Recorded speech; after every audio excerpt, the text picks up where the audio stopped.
Hello friends, चलिए आज का प्रश्न स्टार्ट कर लेते हैं। आपको बता दें, ये सामान्य अध्ययन पेपर 2 चल रहा है, राज्य व्यवस्था सब्जेक्ट से संबंधित है यह प्रश्न। ठीक है, प्रश्नों को देख लेते हैं। भारत में हाल ही में एक राष्ट्र एक चुनाव चर्चा का विषय रहा है।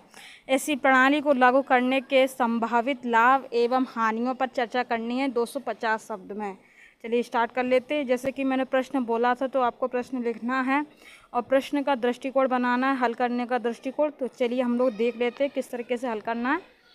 देखिए, हल करने का दृष्टिकोण। सबसे पहले एक राष्ट्र एक चुनाव को परिभाषित करते हुए उत्तर की शुरुआत करनी है। एक राष्ट्र एक चुनाव के लाभों पर प्रकाश डालना है। इसके नुकसान पर गहराई से विचार करनी है। तदनुसार इसके निष्कर्ष पर आ जाना है आपको। इसका परिचय देख लेते हैं, इंट्रोडक्शन। चलिए, एक राष्ट्र एक चुनाव की अवधारणा के अंतर्गत देश भर में लोकसभा, राज्य विधानसभाओं और स्थानीय निकायों के लिए एक साथ चुनाव कराना शामिल है। हाल ही में इस अवधारणा पर व्यापक रूप से चर्चा की गई है, जिसके परिणाम स्वरूप सितंबर 2023 में एक साथ चुनाव पर एक उच्च स्तरीय समिति की स्थापना की गई। चलिए अब आ जाते हैं मेन बॉडी, मुख्य भाग पर। इस तरीके से हल करना। चलिए, एक साथ चुनाव के संभावित लाभ और नुकसान, इस तरीके से आपको हेडिंग डालनी है। और फिर उसके बाद लाभ में क्या करना है आपको, लागत प्रभावशीलता। आंकड़ों के अनुसार मात्र लोकसभा के लिए आम चुनाव कराने की लगभग चुनाव कराने की लागत लगभग 4000 करोड़ है। अलग अलग अंतराल पर कई चुनाव कराने से कुल व्यय काफ़ी वृद्धि हुई थी। एक साथ चुनाव कराने से सरकार और राजनीतिक दलों के लिए लागत में महत्वपूर्ण बचत हो सकती है। आगे देखते हैं, संसाधनों का कुशल उपयोग। एक साथ चुनाव कराने से प्रशासनिक मशीनरी, अर्धसैनिक बलों और चुनाव कराने के लिए आवश्यक अन्य संसाधनों की तैनाती में सुधार होगा।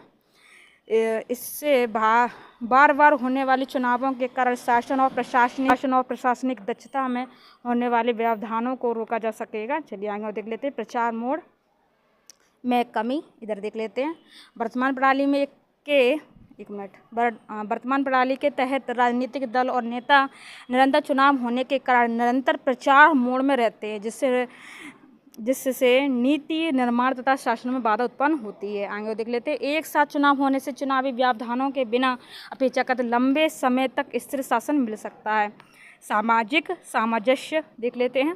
प्रत्येक वर्ष विभिन्न राज्यों में होने वाले उच्च दाव हाई स्टेक वाले चुनाव के कारण प्राय राजनीतिक दलों द्वारा ध्रुवीकरण अभियान चलाए जाते हैं, जिससे धार्मिक, भाषाई और क्षेत्रीय आधार पर सामाजिक बढ़ता है। देख लेते हैं, एक साथ चुनाव कराने से सम्मिलित रूप से ऐसे विभाजनकारी अभियानों की आवृत्ति कम हो सकती है, जिससे सामाजिक सामंजस्य को बढ़ावा मिलेगा। मतदाताओं की भ्रांति का निर्माण। इधर देख लेते हैं। देखिए, बार बार चुनाव होने से मतदाता भ्रांति महसूस कर सकते हैं, जिसके परिणामस्वरूप संभावित रूप से मतदान में कमी आ सकती और लोकतांत्रिक प्रक्रिया में उनकी भागीदारी कम हो सकती है। एक साथ चुनाव कराने में इस समस्या को कम करने में सहायता मिल सकती है, जिससे मतदाताओं की अधिक भागीदारी को बढ़ावा मिलेगा। अब आ जाते हैं हानि पर। चलिए, हानि देखिए, संघीय सिद्धांतों पर समझौता। भारत एक विविधतापूर्ण संघीय देश है, जिसके राज्यों में अलग अलग क्षेत्रीय और स्थानीय मुद्दे हैं। देख लेते हैं, एक साथ चुनाव कराने से यह विशिष्ट चिंतन खत्म हो सकती है, जिससे क्षेत्रीय दलों के मुकाबले राष्ट्रीय राजनीतिक दलों को फायदा मिल सकता है, जिससे संघीय ढांचा कमजोर पड़ सकता है। आगे देख लेते हैं, शायद यह इतना लागत प्रभावी न हो। चुनाव आयोग के विभिन्न अनुमानों से पता चलता है कि 5 वर्ष के चक्र में सभी राज्य और संसदीय चुनाव कराने की लागत प्रति मतदाता प्रति वर्ष 10 रुपये के बराबर। आगे देखते हैं, अल्पावधि में एक साथ चुनाव कराने से ईवीएम और वीवीपीएटी की बहुत बड़ी संख्या में तैनाती की लागत बढ़ जाएगी। संवैधानिक चुनौतियां देख लेते हैं। संवैधानिक चुनौतियां, न्यायमूर्ति BS चौहान के नेतृत्व में विधि आयोग ने रिपोर्ट दी कि मौजूदा संवैधानिक ढांचे के भीतर एक साथ चुनाव कराना संभव नहीं है। एक साथ चुनाव लागू करने के लिए महत्वपूर्ण संवैधानिक संशोधन की आवश्यकता होगी, विशेष रूप से अनुच्छेद 83, 85, 172, 174 और 356 में, जो लोकसभा तथा राज्य विधानसभा की अवधि एवं विघटन से संबंधित है। इधर देख लेते, इस तरह के संशोधन का संसदीय लोकतांत्रिक प्रणाली पर दूरगामी प्रभाव पड़ सकता है। प्रणाली लागत विफलताओं के प्रति संवेदनशीलता। देखिए, वर्तमान प्रणाली में यदि किसी राज्य या क्षेत्र को चुनाव के दौरान रसद या सुरक्षा संबंधी समस्याओं का सामना करना पड़ता है तो शेष राज्य प्रक्रिया को आगे बढ़ा सकते हैं। आगे देखते हैं, हालांकि एक साथ चुनाव कराने की स्थिति में कोई भी महत्वपूर्ण प्रणालीगत विफलता या व्यवधान संभावित रूप से संपूर्ण चुनावी प्रक्रिया को खतरे में डाल सकता है, जिससे प्रणाली के लचीलेपन से संबंधित चिंताओं में वृद्धि हो सकती है। अब आ जाते हैं निष्कर्ष पर।